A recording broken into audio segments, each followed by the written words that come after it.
Assalamualaikum warahmatullahi wabarakatuh. Perkenalkan, nama saya Anis Prihartini. Saya dari STI Gici Jatiwaringin. Saat ini saya bekerja di salah satu optik yang ada di Plaza Pondok Gede. Mohon maaf sebelumnya saya di sini mengenakan masker karena sedang kurang sehat juga. Saya di sini ingin menjelaskan tentang bagaimana cara melayani customer dengan baik dan benar. Karena terkadang ada customer itu berbeda-beda sifat, watak, dan karakternya masing-masing. Oke, saya akan jelaskan satu-satu. Cara melayani customer yang baik dan benar. Yang pertama, ketika ada customer yang datang, berikan salam, sapa, dan senyum yang ramah kepada customer tersebut. Yang kedua, tanyakan apakah dia membutuhkan bantuan atau kan tidak. Karena biasanya terkadang ada customer yang suka bertanya terlebih dahulu, atau dia suka main asal langsung masuk aja karena dia tahu di mana letaknya. Nah, biasanya dia biasakan saja untuk bertanya kepada pelanggan tersebut apakah dia membutuhkan bantuan atau tidak. Yang ketiga, menawarkan produk yang terbaru. Jika customer ini bertanya kepada kita apakah ada produk yang baru atau tidak, maka terlebih dahululah kita untuk menawarkan produk yang terbaru dulu. Barangkali ada customer itu minat, kita tawarkan produk yang terbaru dulu. Yang keempat, berikanlah keunggulan dari produk tersebut. Kelebihannya apa, kelebihannya bagaimana, tata cara penggunaan perawatannya bagaimana, kita jelaskan keunggulannya dibandingkan produk yang lain. Yang kelima, biasanya ada pelanggan yang akan bernegosiasi soal harga jika dia sudah merasa cocok dengan produk pilihannya. Nah, biasakan bernegosiasi dengan senyum yang ramah, dengan nada yang ramah, karena terkadang ada customer yang suka salah nangkap dalam hal bernegosiasi. Dan yang terakhir, apabila sudah selesai dengan customer yang ini, berikanlah senyuman dan salam terima kasih, serta biasakan untuk berkata jangan lupa untuk datang lagi ke toko kembali. Biasakan seperti itu, dibuat senyaman mungkin agar customer tersebut nyaman dan akan balik lagi datang ke toko kita masing. Dan yang akan saya jelaskan lagi, cara bagaimana menangani customer yang komplain ataupun yang tidak puas akan barang yang kita punya.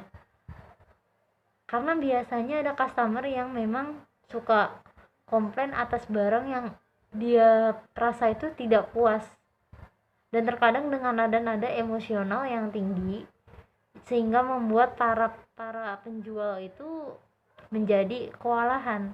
Nah, bagaimana cara mengatasinya? Yang pertama, tetap tenang.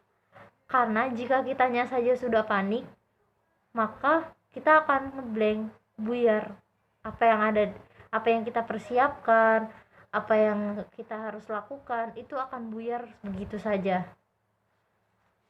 Ketika kita tenang, kita mendengarkan customer tersebut, apa keluhannya, customer tersebut akan merasa nyaman, akan merasa aman, dan bahkan customer tersebut bakal merasa oh dia punya jawabannya. Seperti itu. Kedua, dengarkan seluruh perkataan customer tersebut dari awal hingga akhir. Dengarkan dengan seksama, jangan sampai ada kalimat yang terlewat atau ada kalimat yang kita potong. Karena apa? Karena hal tersebut bakal memancing emosional dari customer tersebut. Karena customer tersebut akan merasa dirinya tidak didengar jika kita memotong ataupun kita langsung menanggapinya. Seperti itu. Maka dengarkanlah dengan baik dari awal hingga akhir bagaimana dan kenapanya hal tersebut, produk kita ini tidak membuat customer tersebut puas. Yang ketiga, meminta maaf terlepas dari hal itu, customer yang melakukannya ataupun memang kesalahan dari toko kita wajib meminta maaf sebagai penjual. Meminta maaf yang tulus kepada customer tersebut agar customer tersebut bisa mengerti. jangan tunjukkan kalau kita sedang panik, karena pada kenyataannya mungkin kita tidak setenang hal ketika menanggapinya secara langsung. Pasti ada rasa panik, dan bagaimana caranya kita harus meminta maaf dengan tulus meskipun itu setidaknya bukan kesalahan kita atau bukan dari kesalahan customer tersebut. Meminta maaf dan yang kemudian memberikan solusi yang terbaik. Oke, di sini memberikan solusi apa yang harus dilakukan dari pelanggan itu tersebut. Jika harus mengganti produknya, apabila ada garansi maka kita ganti. Jika tidak ada, kita ganti solusi kayak hal yang lain. Gimana harus kita lakukan, apa yang harus kita lakukan, apa yang harus customer itu lakukan, kita memberikan solusinya yang terbaik buat customer itu sendiri. Dan lagi, kita harus memberikan solusinya itu dengan cara yang jelas, dengan singkat, jelas, dan dengan ramah. Jangan tunjukkan kalau kita juga sedang panik atau kita sedang bingung, karena hal itu akan membingungkan customer tersebut. Maka kita harus memberikan solusi dengan ramah, dengan hal yang bersahabat, biar customer tersebut juga merasa kalau dia sudah menemukan solusi jawabannya. Dan yang terakhir, memberikan follow up. Kita bertanya kepada customer tersebut, apa saran dan kritikan untuk hal yang sudah terjadi, apa biar kita bisa mengetahui bagaimana kedepannya harus kita lakukan, apa yang harus kita lakukan kedepannya.